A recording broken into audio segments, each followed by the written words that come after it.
कैसे हैं आप लोग। एक बार फिर मेरे YouTube चैनल पे आपका स्वागत है। आज हम फिर कुछ क्वेश्चन को लेकर के आप लोग के सामने आया हुआ हूँ। पहला पार्ट मैंने आप लोग को बनाया था और ये आपका दूसरा पार्ट है।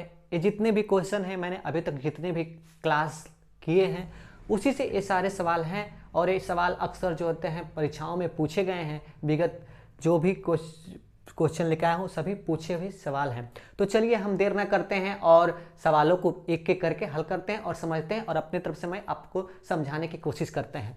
तो चलिए एक क्वेश्चन नंबर 1 पार्ट नंबर 2 का क्वेश्चन नंबर 1 लेते हैं और हल करते हैं, देखते हैं उत्तर क्या है। ये क्वेश्चन नंबर जो है ये सरलीकरण यानी बोर्ड मास के रूल पर हल करेंगे। चूंकि जितने ऐसे अगर क्वेश्चन जिसमें जोड़ घटाव गुणा भाग अक्सर ये सभी मिक्स दिया हो तो ऐसे सवालों को हल करने के लिए हम बोर्ड मास के रूल का प्रयोग करते हैं और उसी के रूल के हिसाब से हम हल करते हैं। तो ये क्वेश्चन जो है आरआरबी एएलपी 2018 का क्वेश्चन है। तो चलिए हम देर ना करते हैं और इस क्वेश्चन नंबर 1 को हल करते हैं और उत्तर देखते हैं क्या आता है।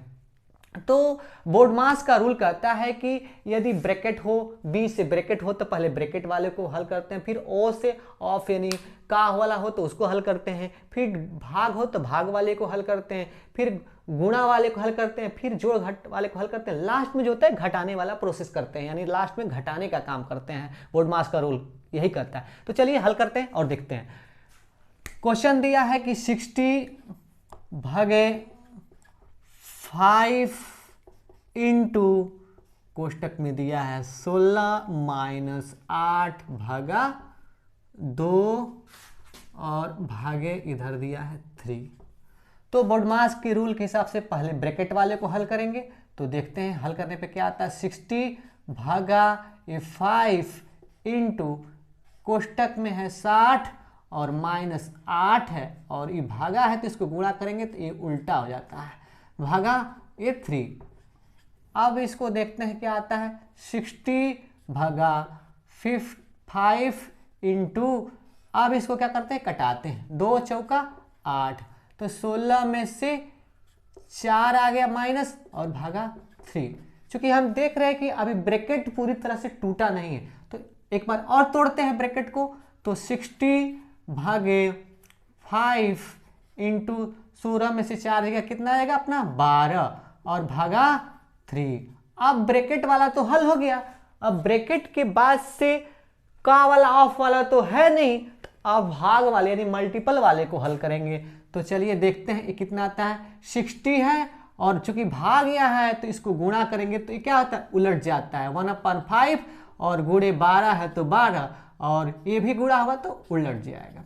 अब इसको कटाते हैं, देखते हैं क्या आता है। 5 12 बार में कट जाएगा, 12 5 60 और ये 3 चौका 12। अब ये 12 गुणे 4 नहीं 12 चौक 48। ऑप्शन नंबर हम बी में देखते हैं कि 48 सही है। ठीक है, तो इसलिए ऑप्शन नंबर बी सही होगा। तो इसको बोर्ड मास के हिसाब से हल किए, 48 आंसर आया, ऑप्शन नंबर बी सही होगा। तो अब क्वेश्चन नंबर 2 लेते हैं। निम्न में से कौन 2 से विभाजित होगा, यानी ऑप्शन नंबर ए दिया है 23 43 5, ऑप्शन नंबर बी दिया है 63 37 3, ऑप्शन नंबर सी दिया है 46 56 0, ऑप्शन नंबर डी दिया इनमें से कोई नहीं। तो 2 से विभाजित होगा, तो कोई भी संख्या 2 से विभाजित कब होता है। जब हमने आप लोगों को बताया था, जब इस टॉपिक्स पे मैंने आप लोगों को समझाया था तो उसमें बताया था यदि किसी संख्या के इकाई के अंक में, यदि किसी संख्या के इकाई के अंक में 0 2 4 6 8 हो तो वह संख्या क्या होती है 2 से विभाजित होती है। तो चूंकि हम इसमें 2 से भाग करके तो हम पता कर ही सकते हैं कौन सा 2 से विभाजित, लेकिन टाइम हम एग्जाम में टाइम बचाना है तो टाइम को बचाने के लिए हमें रूल को याद करना पड़ेगा। मैंने बताया था कि यदि किसी संख्या की इकाई का अंक 0 2 4 6 8 है तो वह संख्या 2 से विभाजित हो। तो देखते हैं किसमें 0 0 2 4 6 8 है, तो इसमें है नहीं 0 2 4 6 8 इकाई के अंक में। इसमें भी देख रहे हैं कि 0 इकाई का अंक में 0 2 4 6 8 है नहीं। इसमें देख रहे हैं कि 0 2 4 6 8 है, तो इसमें से कोई एक होना चाहिए। तो चूंकि यहाँ 0 है तो इसलिए ऑप्शन नंबर सी सही होगा। ठीक है, यानी ऑप्शन नंबर सी 2 से विभाजित होगा, क्योंकि इसके इकाई के अंक में 0 है और 2 से विभाजित होने के लिए रूल यही है कि यदि इकाई का अंक 0, 2, 4, 6, 8 है तो संख्या 2 से विभाजित होगी, तो इसलिए ऑप्शन नंबर सी सही होगा। अब क्वेश्चन नंबर 3 क्या कहता है, इस पे चर्चा करते हैं और देखते हैं। निम्न में से कौन अदिश राशि है? तो जब हमने आप लोग को पढ़ाया था स्केलर एंड वेक्टर क्वांटिटीज, उस समय बताया था कि कौन सी राशियां अदिश राशियां हैं, कौन सी राशियां सदिश राशियां हैं। उसी पर देखते हैं। ऑप्शन नंबर बी दिया है ऑप्शन नंबर ए दिया है विस्थापन, ऑप्शन नंबर बी दिया है वेग, ऑप्शन नंबर सी दिया है संवेग और ऑप्शन नंबर डी दिया है चाल। तो ऑप्शन नंबर ए जो दिया है विस्थापन एक सदिश राशि है। वेग भी क्या है? एक सदिश यानी वेक्टर क्वांटिटीज है। संवेग भी एक क्या है? सदिश राशि है। जबकि यहां चाल जो होता है वो एक क्या है? स्केलर क्वांटिटी यानी अदिश राशि है। और यही तो क्वेश्चन में पूछ रहा है कि निम्न में से कौन अदिश राशि है, तो चाल ऑप्शन नंबर डी सही, यानी चाल एक अदिश राशि है।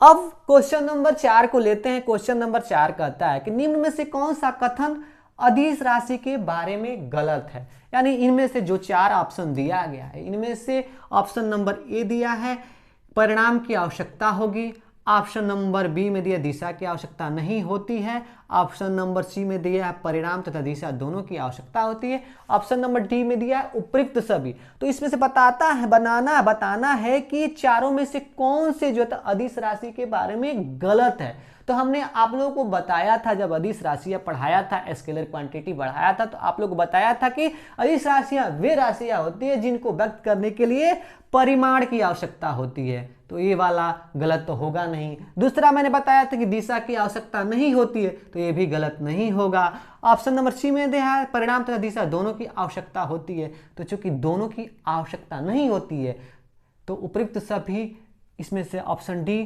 तो गलत क्या होती है? ऑप्शन नंबर सी इसमें से गलत होगा। तो ऑप्शन नंबर सी सही होगा, यानी ऑप्शन में परिणाम तथा दिशा दोनों की आवश्यकता नहीं है। अदिश राशियों को व्यक्त करने के लिए केवल परिमाण की आवश्यकता होती है, दिशा की आवश्यकता नहीं होती है, इसलिए ऑप्शन नंबर सी गलत होगा। ये दोनों क्या होंगे? सही होंगे। अब वो क्वेश्चन नंबर 5 लेते हैं और देखते हैं। 736,890 का पावर दिया है 58762 में इकाई का अंक है।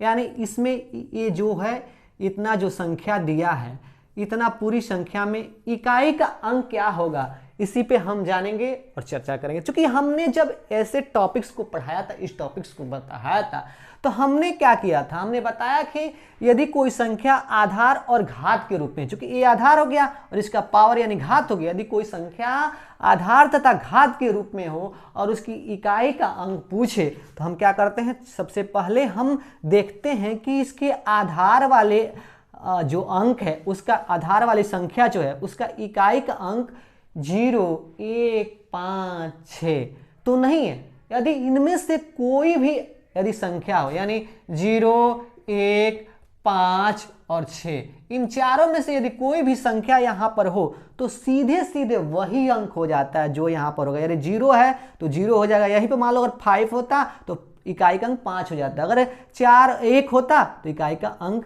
4, यानी चारों में से कोई भी यहां होगा तो सीधे सीधे वही हो जाता है। इसलिए चूंकि यहां इकाई का अंक में 0 है तो सीधे सीधे ऑप्शन नंबर सी 0 हो जाएगा। ठीक है, ये ऊपर क्या दिया, इधर साइड में क्या दिया, उससे मतलब नहीं है। यदि आधार और घात के रूप में कोई संख्या है और यदि इकाई का अंक 0, 1, 5, 6 है तो सीधे सीधे जो इकाई का अंक होता है वही उसका इकाई का अंक हो जाता है। ठीक है, तो मुझे विश्वास है कि आज की क्लास आप लोग को अच्छा लगा होगा।